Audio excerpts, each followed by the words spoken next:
My name is Sabrina Elba, and at 62 years old, I've learned that the most devastating wounds aren't delivered with knives.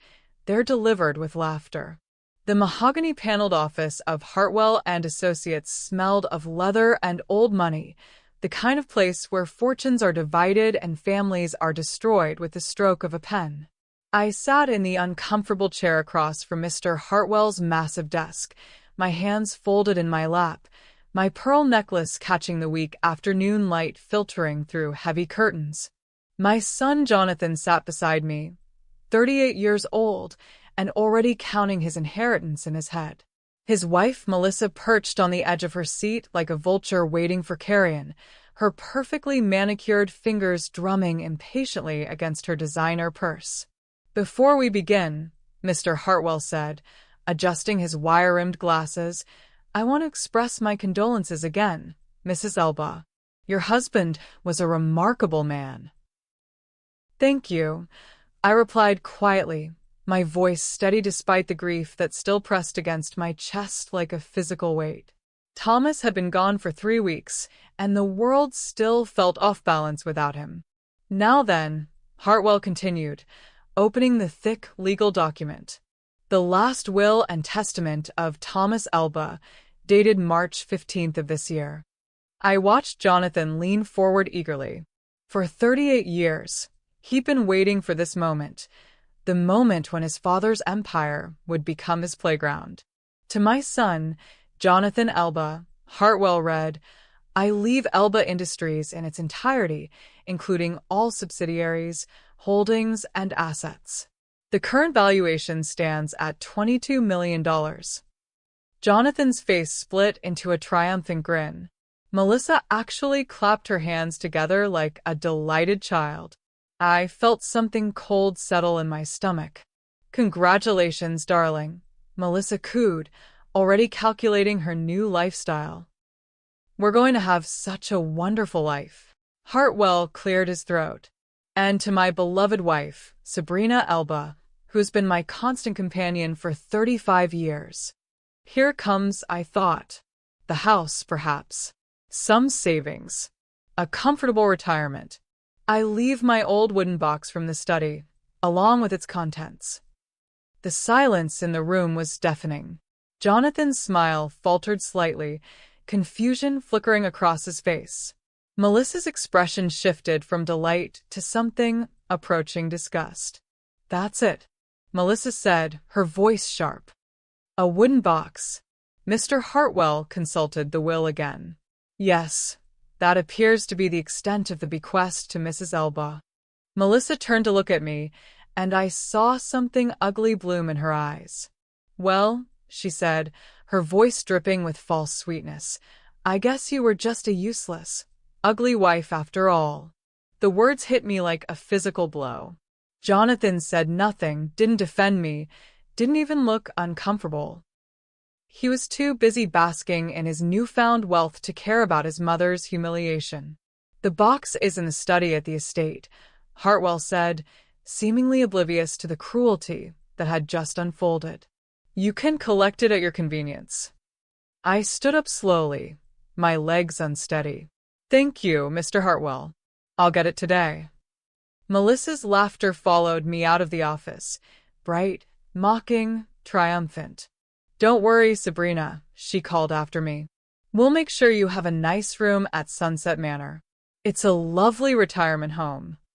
I walked through the parking lot in a daze, my pearl earrings swaying with each step. 35 years of marriage, of building a life and a business alongside my husband, and all I had to show for it was an old wooden box. The drive home felt eternal. The estate, my home for 3 decades, looked different now. It belonged to Jonathan and Melissa now, along with everything else Thomas and I had built together. I found the box exactly where it had always been, sitting on Thomas's desk in the study. It was simple, unremarkable, carved from dark walnut, about the size of a jewelry box, with a small brass lock that had never worked properly. I carried it to the library, to my favorite chair by the window where Thomas used to read to me in the evenings. My hands shook as I lifted the lid. Inside, nestled in faded blue velvet, were papers, legal documents, share certificates, transfer deeds, and underneath it all, a letter in Thomas's careful handwriting. My dearest Sabrina, if you are reading this, then the reading has happened and you know what Jonathan inherited. What he doesn't know, what no one knows, is that you hold the real power. The documents in this box prove that you are the majority shareholder in Elba Industries. 51%, transferred to you gradually over the past 10 years through a series of private transactions. Jonathan owns the company in name only. You control its destiny. I watched our son grow into a man I no longer recognized, watched him treat you with a casual cruelty that breaks my heart. I watched Melissa poison him against the woman who raised him with nothing but love. They will mock you for this box, my love. They will think I gave you trinkets while I gave him an empire. Let them think it. Let them celebrate. Let them plan their new lives. And then, when you're ready, show them who really holds their leash. Use this power as you see fit. I trust your judgment completely. All my love, Thomas. I read the letter 3 times before the words fully sank in. Then I looked at the share certificates, dozens of them, each one legally transferring a piece of Elba Industries into my name. The dates spanned 10 years, small transactions that would have been invisible to anyone not looking for them. Thomas had been planning this for a decade. I thought about Melissa's words. I guess you were just a useless, ugly wife after all. I thought about Jonathan's smug smile as he'd claimed his inheritance. I thought about the retirement home they'd already selected for me. For the first time since Thomas's funeral, I smiled. Let them celebrate their victory. Let them make their plans. Let them dismiss the old woman with the wooden box. They had no idea what was coming. Let the games begin, I whispered to Thomas's portrait on the wall. And may God have mercy on their souls, because I certainly won't. If you're loving this story of a woman who refused to accept defeat, please hit that like button and subscribe for more empowering tales. If you've ever been told you're too old to start over, let me tell you, that's a lie. Your story isn't over, and you still have chapters left to write. Our best-selling book, Reclaiming Your Peace After Pain, is filled with simple, powerful steps to help you heal, rebuild, and fall in love with life again. Click the link in the description box and start your new beginning today. Because sometimes, the most beautiful revenge is proving that underestimating a woman is the last mistake someone will ever make. The next morning's newspaper made me want to vomit. There, splashed across the business section, was a photograph of Jonathan raising a champagne flute in celebration. The headline read, "New Generation Takes Helm. Jonathan Elba inherits multi-million-dollar empire." I sat at my kitchen table, the same table where Thomas and I had shared breakfast for 35 years, and read every painful word. The article painted Jonathan as a visionary leader, ready to take his father's company into the modern age. There was even a quote from Melissa. "We're so excited to honor Thomas's legacy while building something new and innovative." Honor his legacy. The audacity made my hands tremble with rage. My phone buzzed with a text message from Melissa. "Packing up the master bedroom today. Need you out by Friday. Found you a lovely single room at Sunset Manor. You'll be so much happier there. Red heart." I stared at the cheerful heart emoji and wondered if she had any idea how close she was dancing to the edge of a cliff. That afternoon, I drove past Elba Industries headquarters, the gleaming glass tower that Thomas had designed himself when we moved the company from its humble warehouse beginnings. There were news vans in the parking lot, reporters interviewing employees about the transition of power. I parked across the street and watched through my rear-view mirror as Jonathan emerged from the building, Melissa clinging to his arm like expensive jewelry. They posed for photographs, all smiles and confident gestures. Jonathan wore one of his father's ties, Thomas's favorite, the navy blue silk with small gold anchors that I'd given him for our 20th anniversary. The sight of it made something cold and sharp twist in my chest. That evening, I called my old friend Patricia, who still worked in the accounting department at Elba Industries. "Sabrina, honey," she said, her voice full of sympathy, "I heard about the will. I'm so sorry. We're all shocked by how by how he divided things." "It's fine, Patricia," I said, adjusting my pearl bracelet. Thomas knew what he was doing. Jonathan had HR send around a memo today about new leadership and exciting changes. He's planning to redecorate the executive floor, replace all of Thomas's furniture with contemporary pieces. Melissa's been in his office all day, talking about new color schemes. I closed my eyes, picturing Melissa's manicured claws tearing apart the office Thomas had lovingly furnished with antiques and family photographs. "Has he made any major business decisions yet?" I asked. "Not yet, but there's talk about expanding into overseas markets. Jonathan keeps saying he wants to modernize and globalize. Whatever that means." After I hung up, I sat in Thomas's study with the wooden box open beside me, studying the share certificates and legal documents. Thomas had been incredibly thorough. Every transfer was properly documented, notarized, and filed with the appropriate regulatory agencies. I owned 51% of Elba Industries, but the ownership was buried in a complex web of holding companies and trusts that would take a forensic accountant months to untangle. My phone rang at 9 o'clock. Jonathan's number flashed on the screen. "Hi, sweetheart," I said, my voice warm and maternal. "Mom." His voice was strained. "We need to talk." "Of course. What's wrong?" "I'm trying to close the Patterson deal. You remember, the commercial real estate project Dad was working on before he died. But the lawyers are saying there's some kind of complication with the company ownership structure." I smiled in the darkness of the study. "What kind of complication?" "They keep asking for additional documentation, something about the majority shareholder approval for contracts over $5 million. It doesn't make any sense. Dad left me the company." "How strange," I murmured. "Did you check with the corporate attorneys?" "They're being weird too. Keep saying they need to verify the current ownership structure before they can advise me on anything. It's like they don't trust me to run my own company." I could hear the frustration building in his voice, the first crack in his confident facade. "I'm sure it's just bureaucratic nonsense," I said soothingly. "These things take time to sort out after someone passes away." "Yeah, maybe you're right." He paused. "How are you doing? Melissa says she found you a nice place at that retirement home."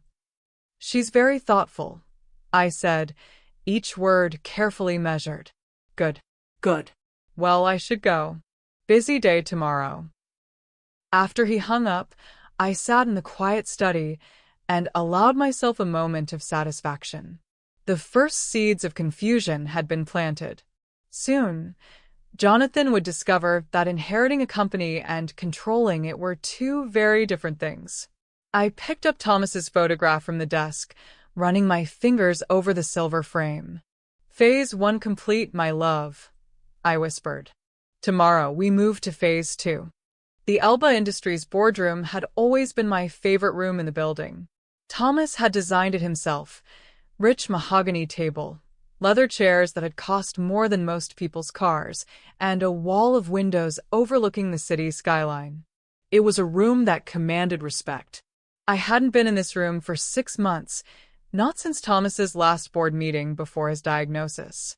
As I walked in that Tuesday morning, carrying my small pearl-handled purse and the wooden box, I felt like a queen returning to reclaim her throne.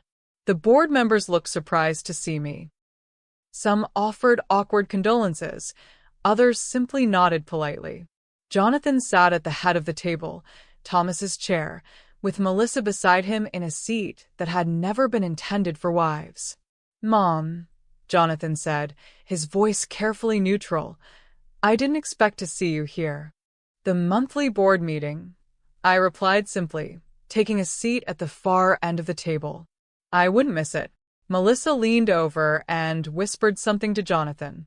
I caught the words senile and embarrassing before she straightened up with a plastic smile. "Mrs. Elba," said David Hartwell, the corporate attorney, "perhaps it would be better if—" "I have every right to be here," I interrupted, my voice steel-wrapped in silk. "In fact, I have more right than anyone." Jonathan's face reddened slightly. "Mom, I appreciate that you want to stay involved, but I'm the CEO now. These meetings deal with complex business matters that I've been handling for 30 years while you were playing video games and getting drunk in college." The room went silent. Melissa's mouth fell open in shock. In 38 years, I had never spoken to Jonathan that way in public. "Now," I continued, opening the wooden box with deliberate care, "let's discuss the Patterson deal." "The Patterson deal is my decision," Jonathan said, his voice rising. "The board doesn't need to." "Actually," I said, removing a manila folder from the box, "any contract over $5 million requires majority shareholder approval." I slid the folder across the table to David Hartwell. "I think you'll find this interesting reading." Hartwell opened the folder, and I watched his face change as he scanned the documents inside. His eyes widened, then narrowed as he began calculating the implications. "What is that?" Jonathan demanded. "Share certificates," I said calmly, adjusting my pearl necklace. 51% of Elba Industries transferred to me over the past 10 years through a series of private transactions. The silence that followed was absolute. I could hear the air conditioning humming, the distant sound of traffic from the street below, the rapid breathing of a daughter-in-law who had just realized her world was crumbling. "That's impossible," Jonathan said, his voice barely a whisper. "David," I asked the attorney, "are the documents authentic?" Hartwell was still studying the papers, his legal mind racing through the implications. "They appear to be legitimate. Properly notarized, filed with the appropriate agencies." "Mrs. Elba, if these are accurate, then you're the majority owner of this company." Melissa made a sound like a wounded animal. No. "No, this isn't possible. Jonathan owns the company. The will gave Jonathan the company," I said, my voice diamond hard. "It didn't give him control of it." I stood up slowly, every eye in the room following my movement. "The Patterson deal is cancelled. I don't approve of the terms." "You can't do this." Jonathan's voice cracked like a teenager's. "This is my company." "No, sweetheart," I said, walking around the table toward him. "This is my company. You're just an employee, and employees don't get to override the majority shareholder." I reached Thomas's chair, Jonathan's chair, and waited. For a moment, I thought he might refuse to move. Then, slowly, shamefully, he stood up and stepped aside. I settled into the chair that had always been mine by right, if not by title. The leather was still warm from Jonathan's body heat. "Now then," I said, looking around the table at the stunned faces. "Let's discuss the real business at hand." Melissa tried to speak, her voice shaking with fury. "You can't." "I can do whatever I want," I interrupted. "I own 51% of this company. I am the majority shareholder, the controlling interest, the final authority on all major decisions." I smiled, and it was sharp enough to cut glass. "I am, in effect, everyone's boss." Jonathan sank into the chair Melissa had vacated, his face pale with shock. "How long have you known?" "Your father started transferring shares to me 10 years ago," I said. "I've known about each transaction as it happened." "Why didn't you say anything?" I looked at my son, this man I had raised, loved, sacrificed for, and let him see the truth in my eyes. "Because I wanted to see who you really were when you thought you held all the power." The answer hung in the air like smoke from a funeral pyre. Jonathan couldn't meet my eyes. He knew, as everyone in that room knew, exactly what kind of man his behavior had revealed him to be. "This meeting is adjourned," I said, my voice final. "David, I'll need to meet with you tomorrow to discuss the corporate restructuring. Everyone else, I suggest you update your resumes. There are going to be some changes around here." As the board members filed out in shocked silence, Melissa remained in her chair, staring at me with pure hatred. "You won't get away with this," she hissed. I stood up, smoothing my skirt with hands that were rock steady. "My dear Melissa," I said, my voice honey-sweet, "I already have." The private investigator I hired was worth every penny of his considerable fee. Within 2 weeks, Victor Reese had delivered a manila envelope that contained enough ammunition to destroy Melissa's life 3 times over. I sat in my new corner office, the CEO's office that had once been Thomas's, and spread the photographs across my mahogany desk like tarot cards predicting a very dark future. Melissa with Daniel Morrison, Jonathan's best friend and business partner, at the Ritz-Carlton downtown. Melissa with Daniel at a cabin in the mountains. Melissa with Daniel at restaurants, hotels, in the front seat of his Mercedes with her hand on his thigh. But the photographs were just the appetizer. The real feast was in the financial records. Over the past 3 years, Melissa had been systematically embezzling money from Elba Industries. She'd created fake vendor accounts, approved inflated expense reports, and diverted payments into personal accounts she'd hidden from Jonathan. The total was approaching $200,000. "Greedy little snake," I murmured, studying a bank statement that showed a $40,000 deposit on the same day she'd claimed a business lunch had cost the company $1,500. My intercom buzzed. "Mrs. Elba? Your son is here to see you. Send him in." Jonathan entered my office, looking haggard. He'd lost weight in the past month, and there were dark circles under his eyes. The stress of discovering he was essentially powerless in his own inheritance was taking its toll. "We need to talk," he said, slumping into the chair across from my desk. About this situation. About the company. About what you want from me." I leaned back in my leather chair, studying my son with the detached interest of a scientist examining a particularly disappointing specimen. "What I want," I said slowly, "is for you to understand that actions have consequences. I get it, okay? I get it. You're angry about the will reading, about what Melissa said. But this is destroying my marriage." "Is it?" I asked with mock concern. "How unfortunate. She barely speaks to me anymore. She says I'm weak, that I should fight you for control of the company. But I don't know how. I don't understand how Dad could have done this to me." I opened my desk drawer and removed Victor's envelope. "Speaking of your wife, there's something you should see." I slid the first photograph across the desk. It showed Melissa and Daniel kissing in the parking lot of a motel I wouldn't let my dog sleep in.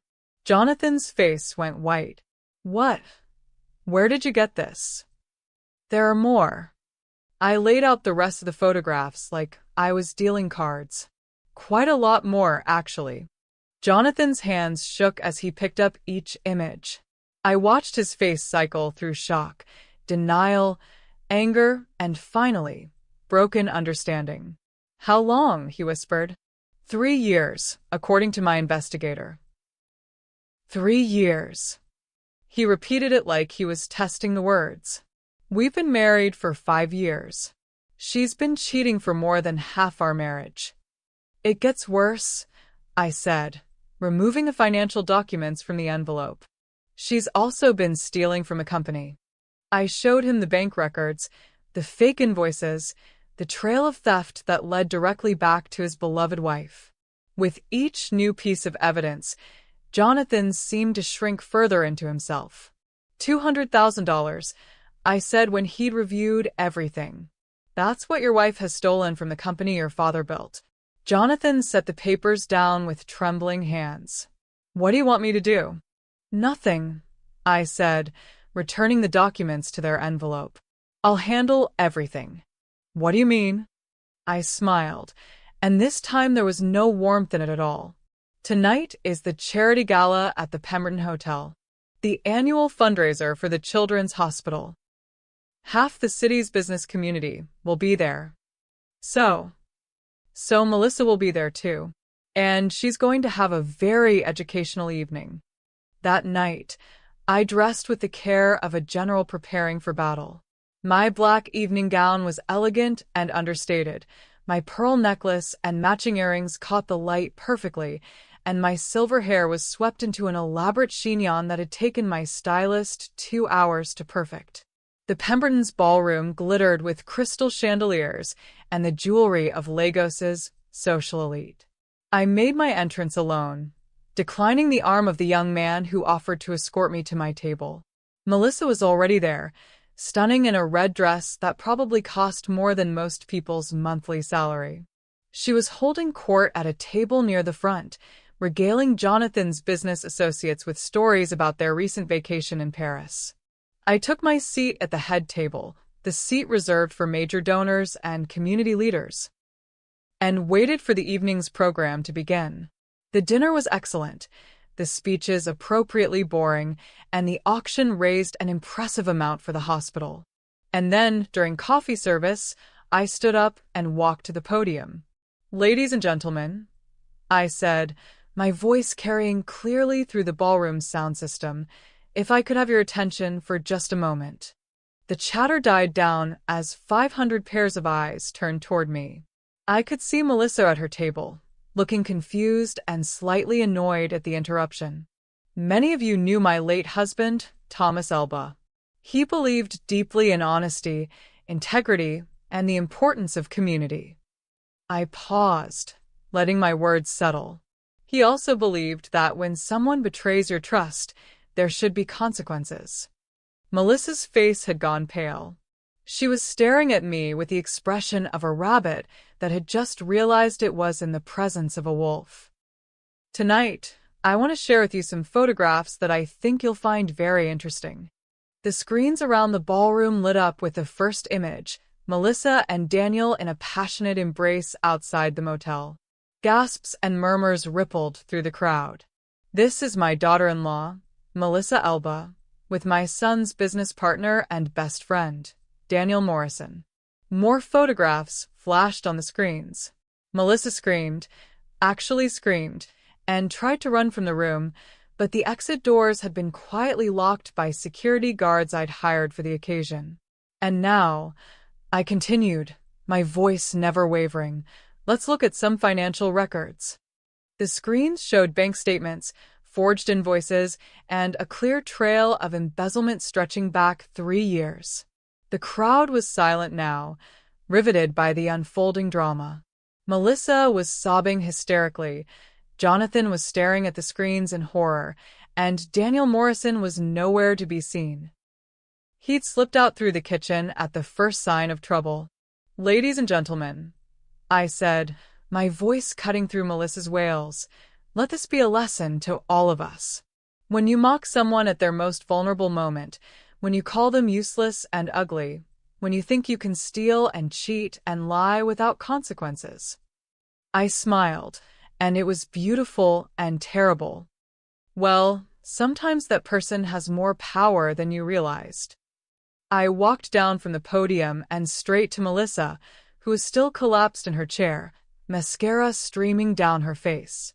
"You called me useless and ugly," I said, my voice so quiet only she could hear it.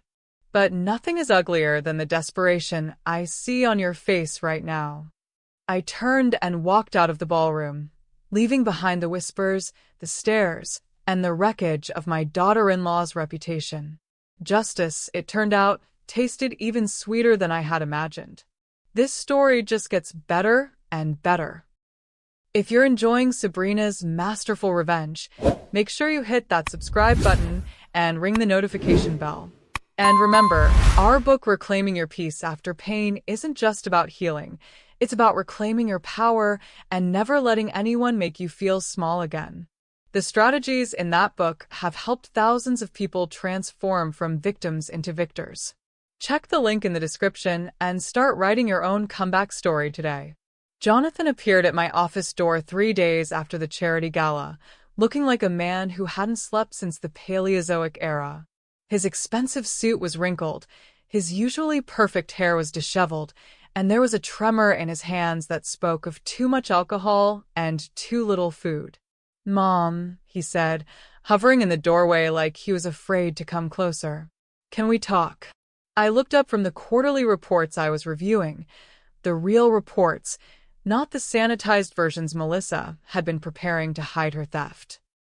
"Of course. Sit down." He collapsed into the chair across from my desk, and I could smell whiskey on his breath even though it was only 10 in the morning. "The whole city is talking about it," he said, his voice barely above a whisper. "The photographs, the embezzlement, everything. I can't show my face anywhere." Imagine how I felt walking out of that lawyer's office after Melissa called me useless and ugly. I replied, not looking up from my paperwork. "I never said anything."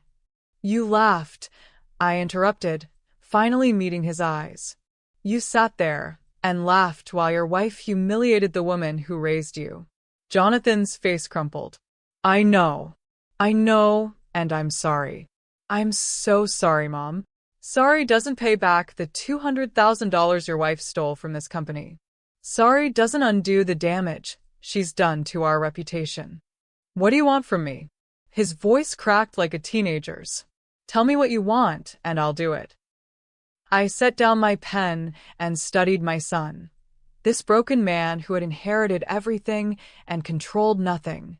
A month ago, he'd been planning my exile to a retirement home. Now he was begging for my mercy. "I want you to understand what you've lost," I said quietly. "Lost?" I opened my desk drawer and pulled out a thick legal document. "This is your termination agreement. You're being removed from all positions within Elba Industries, effective immediately." The color drained from his face. "You can't fire me. I'm the owner. You're an employee who owns 49% of a company I control. And as of today, you're unemployed. But the business, everything Dad built. Everything your father and I built," I corrected. "You seem to forget that I was there from the beginning. I kept the books, managed the payroll, negotiated contracts while your father focused on the construction side. This company exists because of both of us, not just him." Jonathan leaned forward, desperation making his voice thick. "Mom, please. I have debts, obligations. The house payment, the car notes, Melissa's credit cards. Melissa's problem now. I assume she'll need the money for legal fees." "Legal fees?" "The district attorney is very interested in her embezzlement activities. Apparently, stealing $200,000 from a corporation is considered a felony." Jonathan buried his face in his hands. "This is destroying me." "Good," I said, and I meant it. Destruction is sometimes necessary before reconstruction can begin. He looked up at me with red-rimmed eyes. "I don't understand how this happened. How did everything go so wrong so fast?" I leaned back in my chair, adjusting my pearl bracelet with deliberate care. "Your father left you a company, Jonathan. But he also left you a test. A chance to prove what kind of man you really were when you thought you held all the power. And I failed. Spectacularly. So what happens now?" I stood up and walked to the window, overlooking the city skyline. "Now you learn what it means to build something instead of inheriting it. You learn what it means to earn respect instead of expecting it." "How am I supposed to do that? I don't have any money, any prospects." "You have something more valuable than money," I said, turning to face him. "You have a name. The Elba name still means something in the city, despite your best efforts to destroy it." "What are you saying?" "I'm saying you have a choice. You can spend the rest of your life wallowing in self-pity and alcohol, or you can prove that somewhere inside that entitled shell, there's actually a man worth salvaging." Jonathan wiped his eyes with the back of his hand, a gesture so reminiscent of the little boy he'd once been that I almost felt a flicker of the old maternal affection. Almost. What would I have to do, he asked. Start from the bottom. Get a job in construction. Learn the business from the ground up. Show me that you understand the value of honest work and earn success. And then we'll see. Maybe, in a few years, you'll have earned the right to be part of this company again. Maybe not. He nodded slowly, and for the first time since he'd walked into my office, he looked like he might actually have a spine. There's one more thing, I said, returning to my desk. Melissa has been arrested. The FBI raided your house this morning. Jonathan's face went white. Arrested? Embezzlement, fraud, money laundering. She's being held without bail. I smiled, and it was sharp as broken glass. I thought you should know. After he left, I sat alone in my office, surrounded by the empire Thomas and I had built together. Through the window, I could see the city spread out below me, a city where the Elba name once again commanded respect instead of pity. My phone buzzed with a text message from Victor, my private investigator. Package delivered. Target in custody. Invoice attached. I deleted the message and returned to my work. Justice, I was learning, required both patience and precision. But the results were absolutely worth the wait. The morning newspaper headline made me smile into my coffee. Elba heiress arrested. Embezzlement scandal rocks local business community. Melissa's mugshot dominated the front page of the business section. They hadn't been kind to her. The harsh fluorescent lighting of the police station had washed out her skin and highlighted every line of desperation around her eyes. The woman who had once mocked me for being useless and ugly now looked like a common criminal, which I supposed was exactly what she was. My phone had been ringing all morning with reporters seeking comments, but I'd instructed my secretary to refer all media inquiries to our corporate communications department. Let them craft their careful statements about cooperation with law enforcement and commitment to ethical business practices. I preferred to let my actions speak louder than words. The real entertainment came at lunch, when I met my friend Patricia at the country club. Every conversation stopped when I entered the dining room, replaced by whispers and furtive glances. I nodded graciously to acquaintances, smiled at the women who had once pitied me for being just a widow, and took my usual table by the window. My God, Sabrina, Patricia breathed as she sat down across from me. The whole city is talking about what happened at the charity gala. And now with Melissa's arrest. It's been an eventful week, I agreed, adjusting my pearl necklace. I heard the FBI seized her car, her jewelry, even her designer handbags. They're saying she might have stolen as much as $500,000 when you count all the fake vendor payments and inflated expenses. The investigation is ongoing, I said diplomatically. I'm sure the authorities will uncover the full extent of her activities. And Jonathan? How is he handling all this? I sipped my wine, a lovely Chardonnay that costs more per bottle than some people made in a day. Jonathan is learning some valuable lessons about consequences. Patricia leaned forward conspiratorially. Is it true that you fired him? Jonathan no longer works for Elba Industries, I confirmed. It was time for him to explore other opportunities. But he's your son. He's a grown man who made his choices, I said firmly. And now he's living with the consequences of those choices. That afternoon, I received a visit from Detective Sarah Martinez of the Financial Crimes Unit. She was younger than I'd expected, with intelligent dark eyes and the kind of methodical patience that suggested she was very good at her job. Mrs. Elba, thank you for meeting with me, she said, settling into the chair across from my desk. I know this must be a difficult time. Difficult for whom? I asked, genuinely curious. Well, discovering that your daughter-in-law was embezzling from your company, having your family's private business exposed so publicly. I smiled. Detective, The only difficult part of this entire situation was watching my company's money disappear while I built the case against the person responsible. Martinez raised an eyebrow. You built the case? I hired a private investigator 6 months ago when I noticed discrepancies in our financial reports. Every piece of evidence you found in Melissa's possession was documented and cataloged long before her arrest. You could have come to us sooner. I agreed. But I wanted to make sure we had an airtight case. I also wanted to see how far she would go. And your son? Did he have any knowledge of his wife's activities? I considered the question carefully. Jonathan is many things, detective, but he's not a criminal. He's weak, entitled, and easily manipulated, but he didn't steal from this company.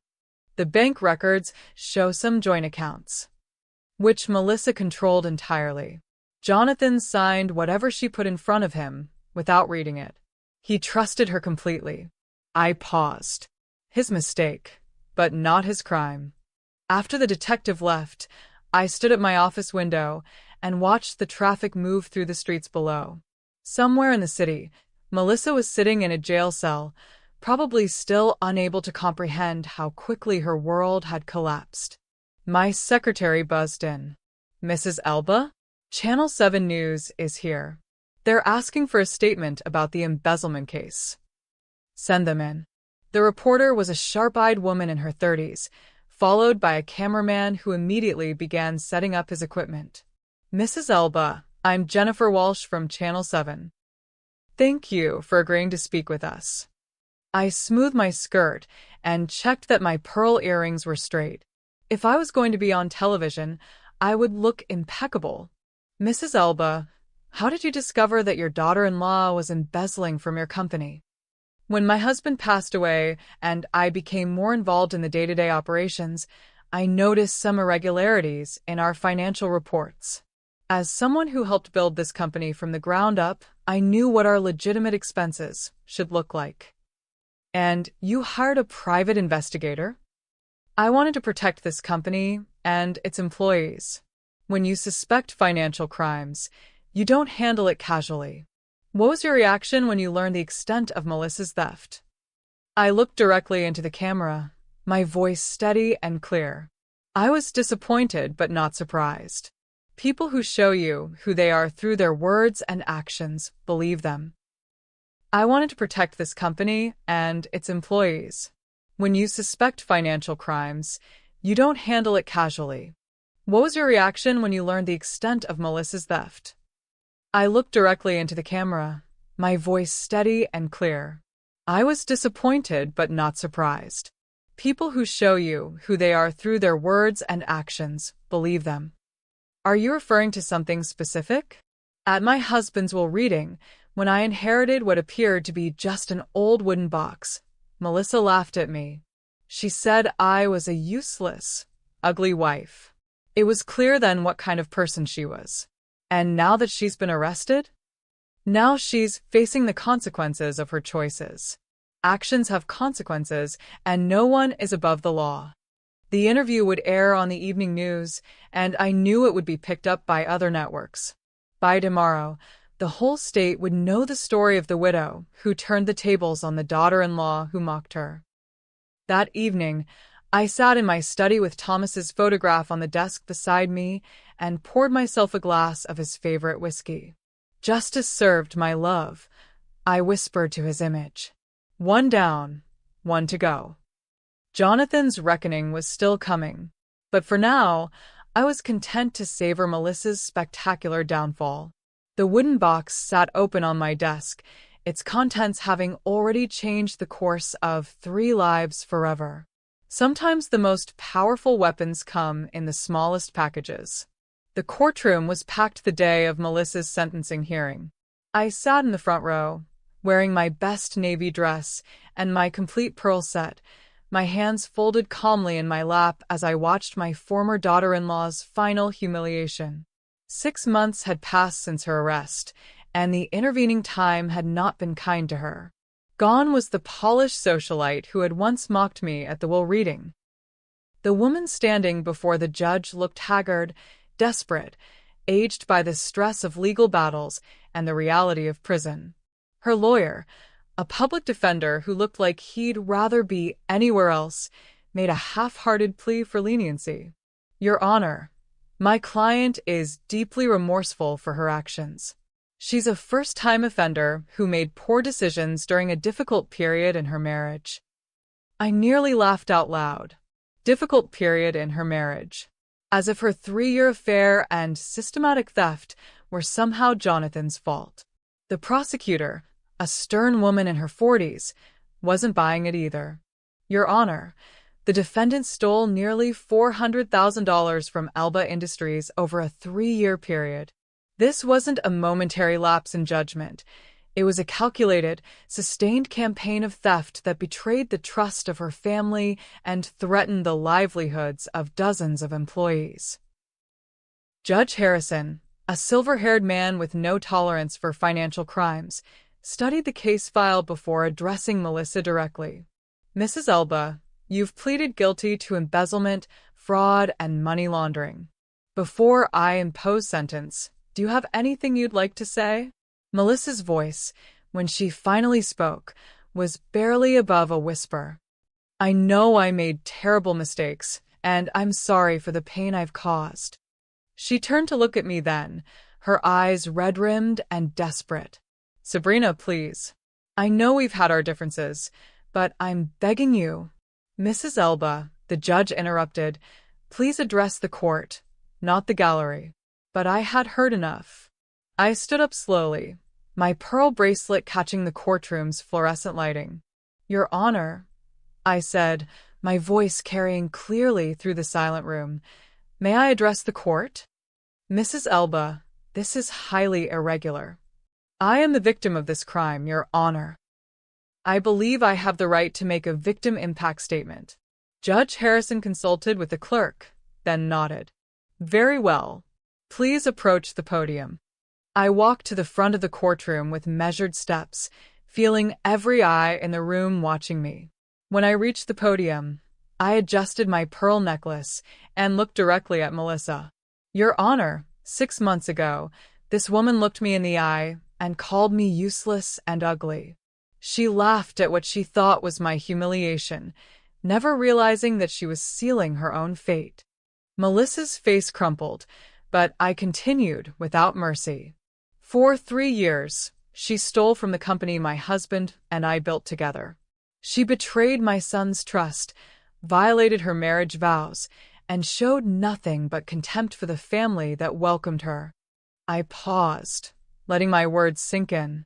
"But her greatest crime wasn't theft, Your Honor. It was arrogance.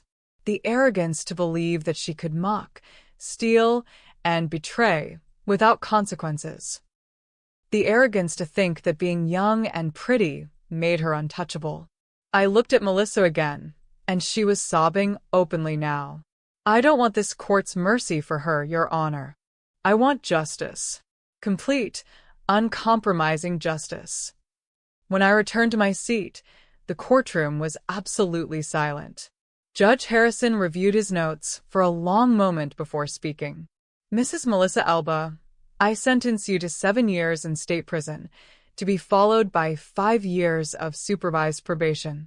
You will also make full restitution to Alba Industries in the amount of $412,000 plus interest and penalties."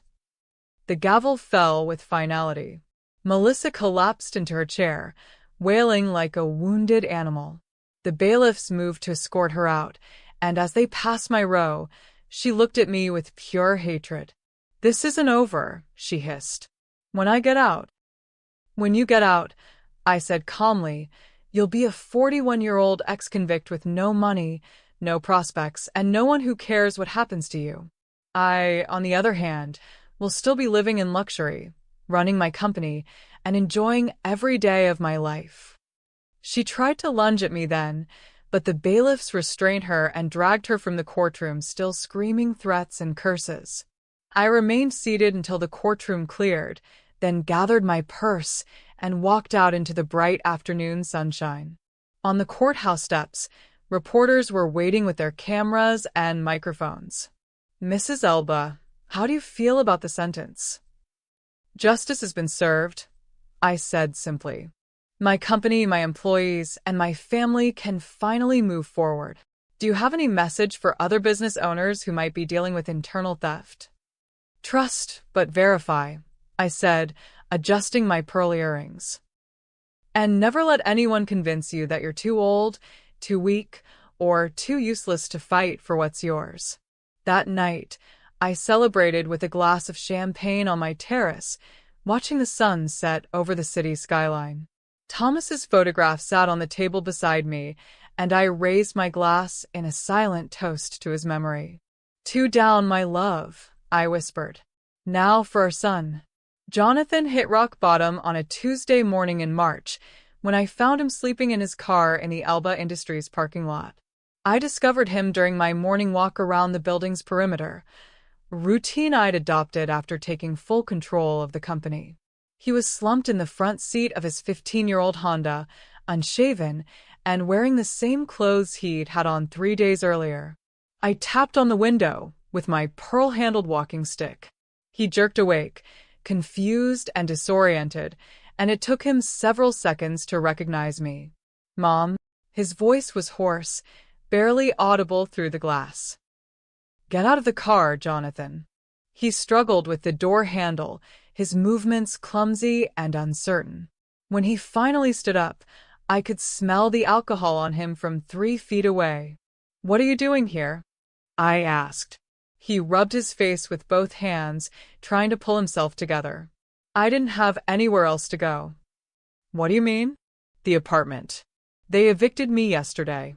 I couldn't make the rent. I studied my son, this broken man who had once confidently claimed his inheritance. His expensive suits had been replaced by thrift store clothes. His perfectly styled hair was greasy and unkempt.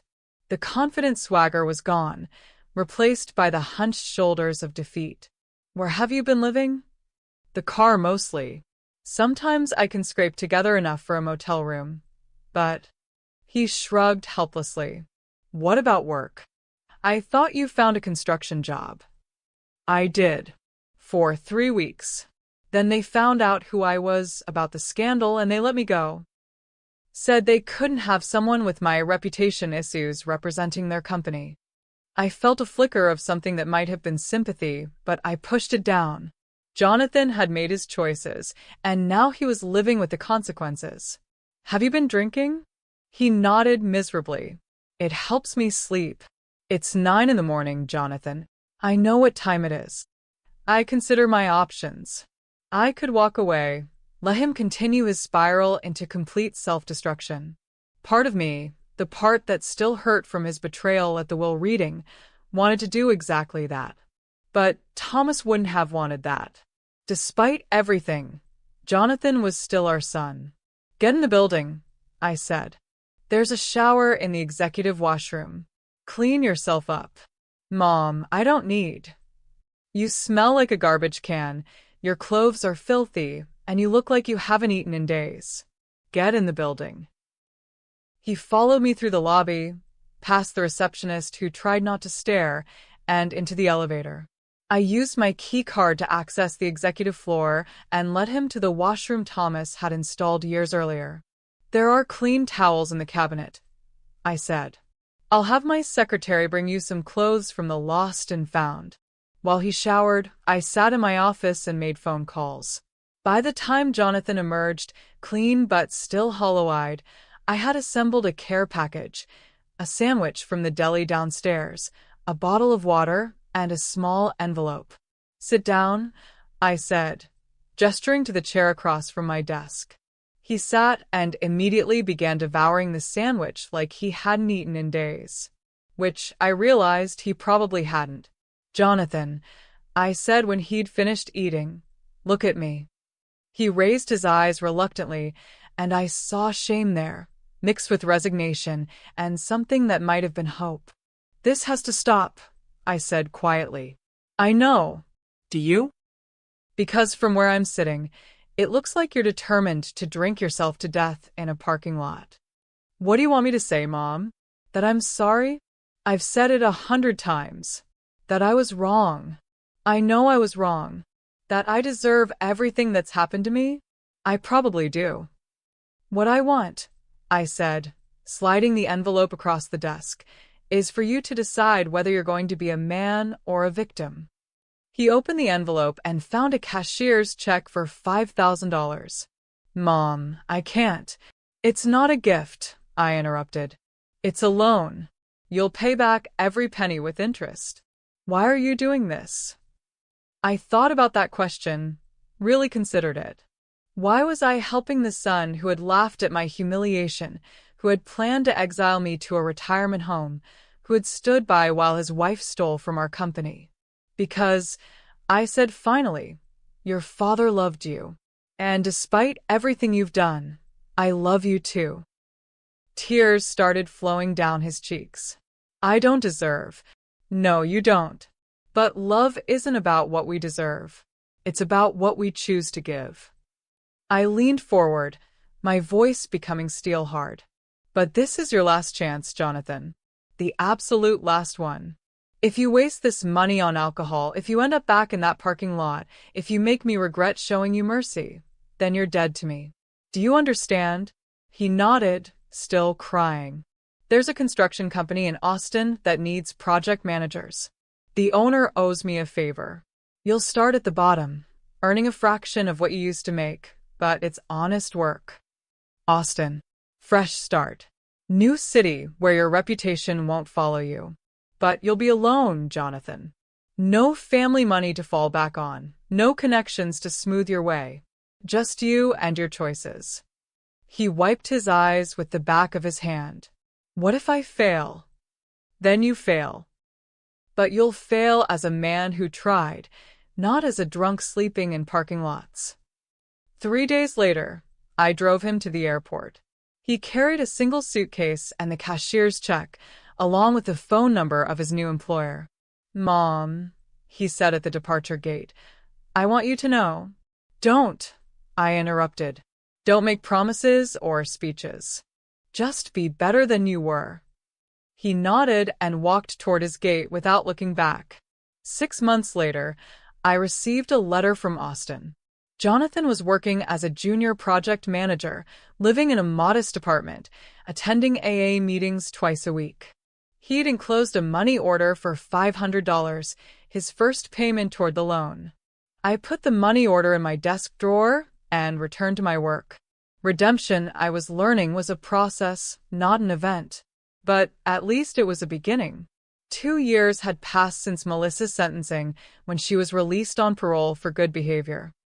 I learned about it the same way I learned about most things these days, through my network of contacts who kept me informed about anything that might affect my interests. She'd served 5 years of her 7-year sentence, and according to my sources, prison had not been kind to her. The beautiful socialite who had once mocked me was now a gaunt, hard-eyed woman with prematurely gray hair and the kind of nervous energy that comes from constant vigilance. I was in my office reviewing quarterly reports when my secretary buzzed in with an urgent call. Mrs. Elba? It's Detective Martinez from Financial Crimes. She says it's important. I took the call immediately. Detective, what can I do for you? Mrs. Elba, I wanted to give you a heads up. Melissa Elba was released yesterday, and we have reason to believe she might try to contact you. What kind of reason? She's been making threats. Nothing specific enough to violate her parole, but she blames you for her incarceration. Her parole officer is concerned she might try to retaliate. I adjusted my pearl necklace thoughtfully. I see. What do you recommend? Extra security for a while. Vary your routine. Be aware of your surroundings. After I hung up, I sat quietly in my office, considering this new development. Melissa was free, angry, and probably desperate. She'd lost everything: her husband, her freedom, her reputation, her comfortable life.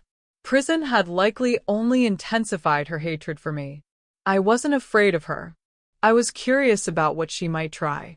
The answer came 3 weeks later. I was leaving the office late one evening when I noticed a familiar figure lurking in the parking garage. Melissa stepped out from behind a concrete pillar, and I was shocked by how much she'd changed. Prison had aged her decades, carved lines of bitterness around her eyes and mouth. "Hello, Sabrina," she said, her voice raspy from years of cheap cigarettes. "Melissa." I kept walking toward my car, my keys ready in my hand. "Congratulations on your release." 5 years, she said, falling into step beside me. 5 years of my life because of you. 5 years because you chose to steal from my company and commit fraud. I corrected. Your choices, your consequences. She laughed, a harsh sound that echoed off the garage walls. You think you're so smart, don't you? So untouchable. I think I'm a woman who built something and protected it from people who tried to destroy it. You destroyed my marriage. Your affair with Daniel destroyed your marriage. I just made sure Jonathan found out about it. We'd reached my car now. I discreetly pressed the panic button on my key fob, not enough to trigger the alarm, just enough to activate the silent notification to my security company. You want to know something funny? Melissa said, moving closer. I've had 5 years to think about this. 5 years to plan exactly how I'm going to make you pay. And what brilliant scheme have you devised? She smiled, and it was ugly with malice. I'm going to take everything from you, just like you took everything from me. Your company, your reputation, your precious little life. How? I've been talking to some very interesting people. People who remember how Thomas really built his fortune. People who know about the corners he cut, the bribes he paid, the safety violations he covered up. My blood went cold, but I kept my expression neutral. Thomas built his company with integrity and honest work. Did he? Melissa pulled a manila envelope from her jacket. Because I have documents that say otherwise. Photos, receipts, testimony from workers who were there. I recognized the envelope, the same type my private investigator had used to deliver evidence of her crimes. What do you want? I want you to sign over controlling interest in Alba Industries to me. I want a public apology for what you did. And I want $10 million. And if I refuse, then these documents go to every newspaper, every television station, and every regulatory agency in the state. Your husband's reputation will be destroyed, your company will be worthless, and you'll spend your final years fighting criminal charges. I studied her face, looking for tells, for signs of deception. She was nervous but confident, convinced she finally held the winning hand. Show me, I said. She opened the envelope and pulled out photographs, documents, what looked like official reports. I examined them carefully, my heart sinking as I recognized locations, dates, people. They were forgeries. Excellent forgeries, but fakes nonetheless. I could see the subtle signs, inconsistent fonts, paper that was too new, digital artifacts where documents had been altered. But they were convincing enough to cause serious damage if released to the media. Impressive, I said, handing them back. How much did this cost you? Every penny I could scrape together, plus some favors I called in from my prison contacts. But it was worth it to see the look on your face. And you think I'll just hand over my life's work because of some forged documents? I think you'll do whatever it takes to protect Thomas's memory. She was right about that, at least. Thomas's reputation meant everything to me. More than money, more than power, more than my own life. But I hadn't survived 64 years by being easily intimidated. I'll need time to consider your offer, I said. You have 24 hours. Meet me tomorrow night at the old warehouse on Industrial Boulevard. Midnight. Come alone, and bring the paperwork transferring your shares to me. After she left, I sat in my car for a long time thinking. Then I made a series of phone calls. The game wasn't over yet. The warehouse on Industrial Boulevard had been abandoned for years, its broken windows and rust-stained walls making it the perfect setting for Melissa's dramatic finale. I arrived at 11:45 p.m., carrying a briefcase and wearing my best black dress with my complete pearl set. If this was going to be my final performance, I intended to look impeccable. Melissa was already there, pacing nervously in the dim light filtering through the broken skylights. She dressed for the occasion too.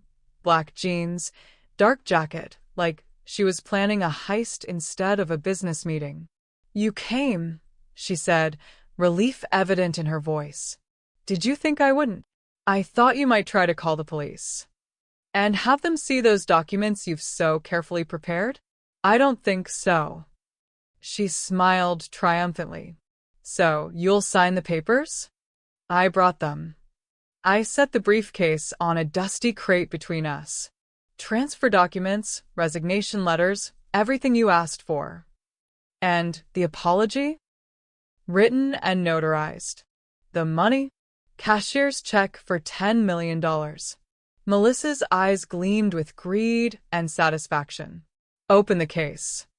I clicked the latches and lifted the lid, revealing neat stacks of legal documents. She snatched up the top sheet, the share transfer agreement, and scanned it eagerly. "This looks right," she said. "Sign it." I pulled out an expensive gold pen, a gift from Thomas on our 20th anniversary, and prepared to sign away everything we'd built together. "Wait," I said, pausing with the pen above the paper. "I have one question." "What?" "How did you really get those documents? The truth this time." She laughed, drunk on her impending victory. "A friend of mine from prison. She specializes in high-quality document forgery. Cost me everything I had, but she's an artist. So they're fake." "Of course they're fake, but they're good enough to fool the media, and that's all that matters." I smiled and set down the pen. "Thank you for confirming that." "What do you mean?" The warehouse lights blazed to life, flooding the space with brilliant illumination. Melissa spun around in shock as figures emerged from the shadows. Detective Martinez, FBI agents, my private investigator, and a team of federal marshals. "Melissa Elba," Detective Martinez announced, "you're under arrest for extortion, fraud, and violation of your parole terms." Melissa's face went white with shock and rage. "No. This isn't possible." "What isn't possible," I said, closing the briefcase, "is that you thought you could outsmart me twice." As the agents moved to restrain her, Melissa screamed at me across the warehouse floor. "You set me up, just like you tried to set me up. The difference is I actually succeeded. The documents will make excellent evidence at your trial, along with the recording of you admitting their forgeries and detailing your extortion attempt." I held up a small digital recorder that had been hidden in my pearl brooch. "Technology is wonderful, don't you think?" They dragged her away, still screaming threats and curses, her voice echoing off the warehouse walls until it faded into the night. Detective Martinez approached me as I gathered my things. "Nice work, Mrs. Elba. She violated her parole the minute she tried to extort you. How long will she get this time? With her prior record and the parole violation? Probably 15 to 20 years. She won't be bothering you again." 6 months later, I sat in my office reviewing the latest quarterly reports. Elba Industries was thriving. We just landed our biggest contract in company history, and our reputation in the business community had never been stronger. My secretary buzzed in. "Mrs. Elba, your son is on line 1. I picked up the phone with genuine pleasure. "Jonathan, how are things in Austin?" "Good, Mom. Really good. I got promoted to senior project manager, and I've been sober for 18 months now. I'm proud of you. I wanted to let you know, I sent another payment toward the loan. Should have it completely paid off by Christmas." "That's wonderful." There was a pause then. "Mom? I was wondering, would it be okay if I came home for Christmas?" "I know I don't deserve." "You deserve whatever you've earned," I interrupted. "And from what I can see, you've earned a second chance." I could hear the relief and gratitude in his voice when he thanked me before hanging up. That evening, I sat on my terrace with a glass of Thomas's favorite wine, watching the sunset paint the sky in shades of gold and crimson. His photograph sat on the table beside me, and I raised my glass in a silent toast. Mission accomplished, my love, I whispered to his memory. Our son is becoming the man you always hoped he could be. Melissa will spend the rest of her prime years in prison. And I'm exactly where I belong. The wooden box sat on my desk inside, empty now of its life-changing contents, but still precious to me as the symbol of everything I'd reclaimed and protected. Thomas had left me more than just share certificates in that box. He'd left me power, purpose, and proof that I was never the useless, ugly wife our enemies thought I was. I was Sabrina Elba, and I had built an empire, destroyed my enemies, and saved my son from his own worst instincts. The queen was firmly seated on her throne, and no one would ever move me from it again. As the stars appeared one by one in the darkening sky, I smiled and sipped my wine. Justice, I had learned, was indeed best served cold. But victory? Victory was sweetest when savored slowly, one perfect moment at a time. If this story of triumph over betrayal inspired you, please like this video and subscribe for more empowering tales. Remember, it's never too late to reclaim your power and show the world who you really are. Our book, Reclaiming Your Peace After Pain, is filled with the strategies that help Sabrina transform from victim to victor, and it can help you do the same.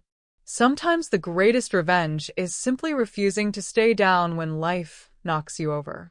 Click the link in the description and start writing your own comeback story today. Because the most beautiful endings often come after the darkest chapters.